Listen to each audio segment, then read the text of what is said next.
And joining us on the Rothman Orthopaedics guest line, a man coming back to the show, the great Alaa Abdelnaby joining us here. What's going on there, Alaa?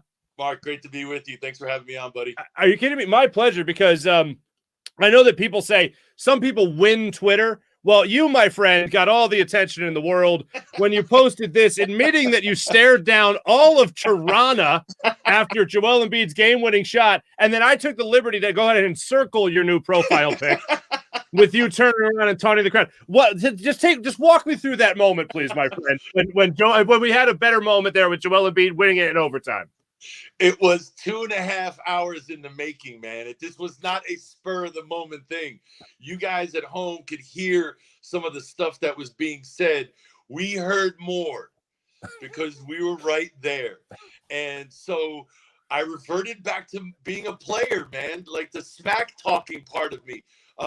When that shot went in, my instinct was just to turn around. Like, I don't know what made me do that. It's just maybe 2 hours of hearing all that chirping and wishing there was a way to silence them. And then when that came, I exploited it. I took advantage of it. But I had a great view, Mark, because they weren't necessarily mouths shut. They were more like gaped open and in shock.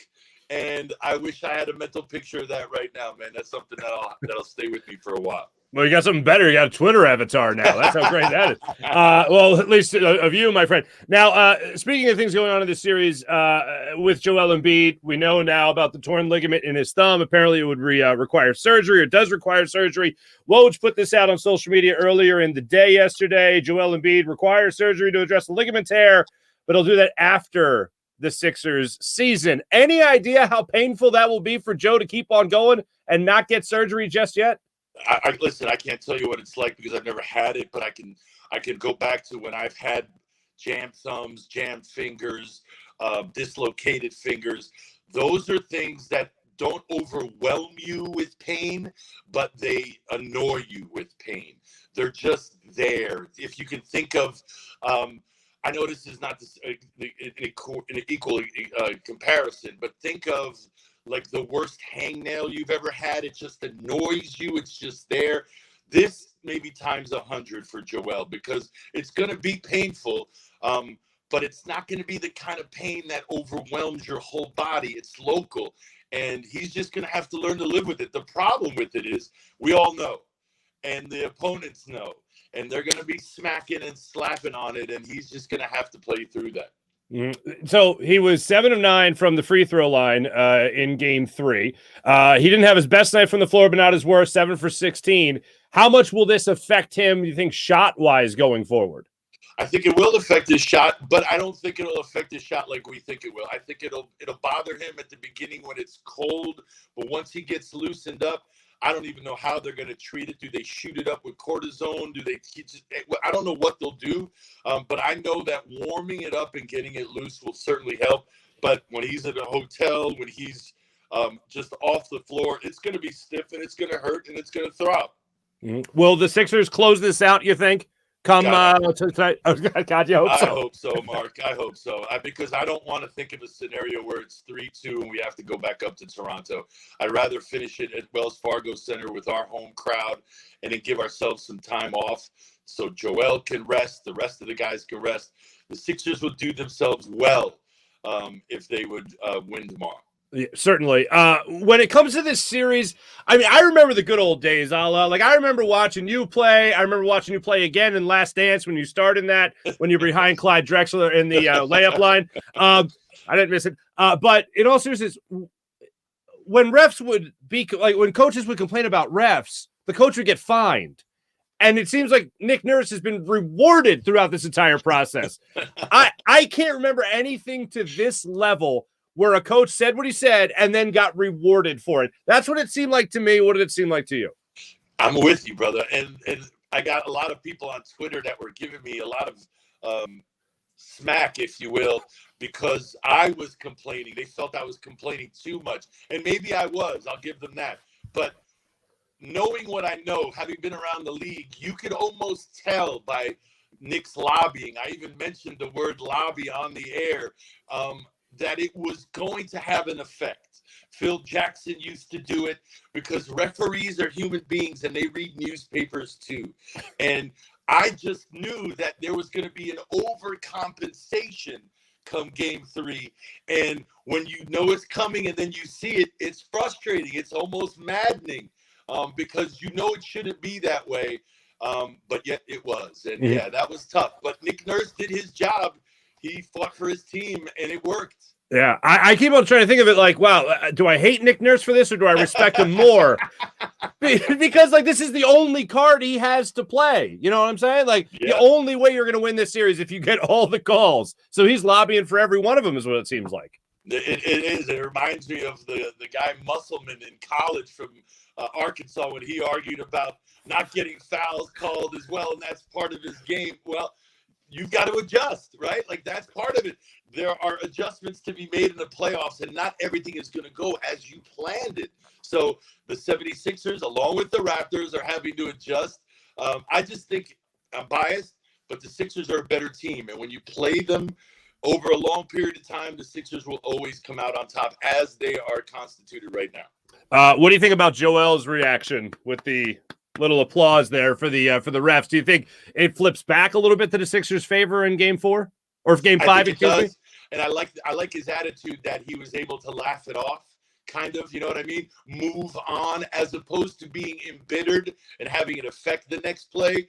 I thought he closed the book, if you will, on his time in Toronto with that clap, and hopefully we never have to go back. Certainly. Now I got to ask you about that other guy, Ben Simmons.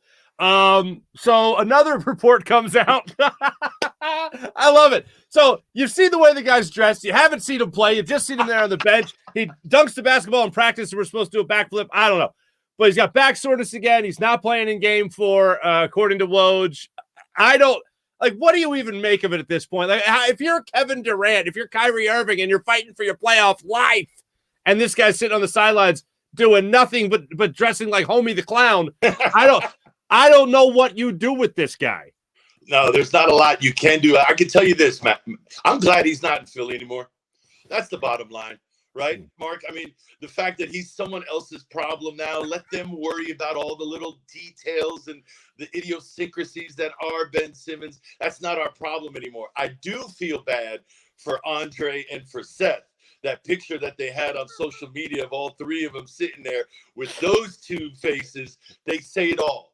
Because the guy to their left is the reason why they're in the situation they're in, and they don't really know what to do to get themselves out of that situation down 3-0. So I just laugh looking back on all the people who said Daryl Morey got fleeced, about how Brooklyn was clearly the better winner of this of the trade. Right. Well, look at us now.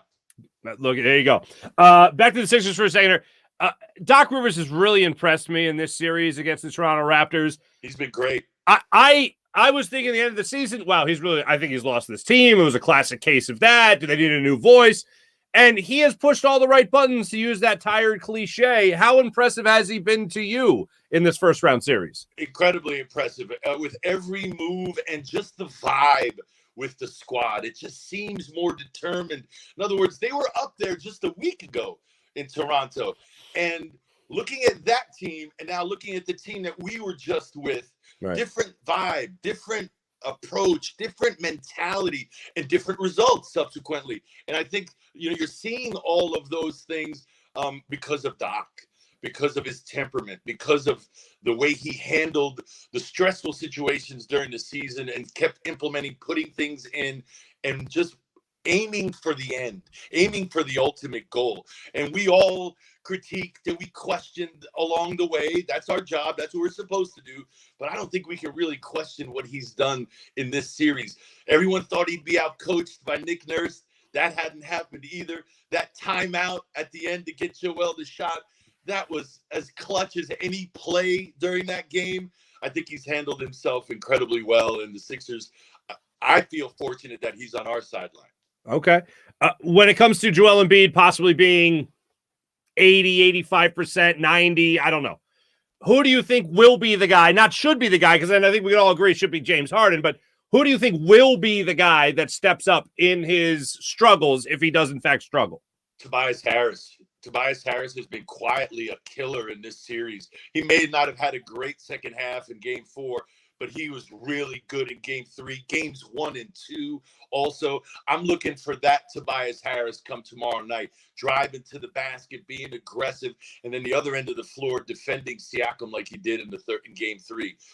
Tobias Harden too. There's room for him, but I'm looking for Tobias to step up in that little gap tomorrow. All right, I'm asking everybody this question so I can package it and make a nice big highlight reel of people answering this question for me when the offseason does come upon us. James Harden, is this him for good, or is this just him with a bum hamstring still? What are we looking at when it comes to James Harden at 32 years old right now? I still think we're going to see some good things out of him. I don't even think he's reached his pinnacle yet. I still think about it. He is still adjusting. He is still trying to figure things out. He is still getting terminology down, where guys want the basketball. He's new here still. Was it 6-7 weeks? Right. So right. I still think he's going to get better and better. And I'm surprised at how well he's done this early in this kind of a pressure situation. Yeah, he hasn't made all the shots he's taken, but at the same time, double-figure assists, getting guys involved. I thought in game 3, he was huge in the first half. Referees were terrible fouling him out, but at the same time, he's going to step up too. James Harden, he'll deliver. I have to ask you this. You're a Duke man yourself. Yes. It's the end of the line for Coach K. I know we just had our own end of the line for a guy up here named Jay Wright, but when you think of Coach K, you think of your time there at Duke when you were a Blue Devil, well, always a Blue Devil, I assume. What comes to mind immediately when you think of Coach K?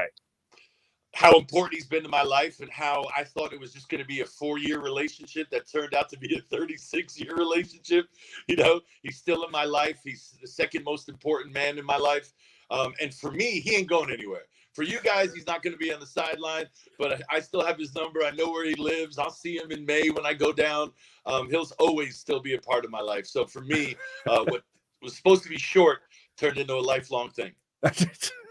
He blessed himself at his one of his last press conferences, and my mom was like sure to call me about it. So just let him know Eleanor Farzetta is a big fan. That's all. Good Catholic boys recognize, right? Exactly. Alaa, thanks so much, man. Really appreciate you breaking it down for us as per usual, and have a great off season whenever it does come upon us. Enjoy a nice little vacation. I know you got a birthday coming up too, birthday boy.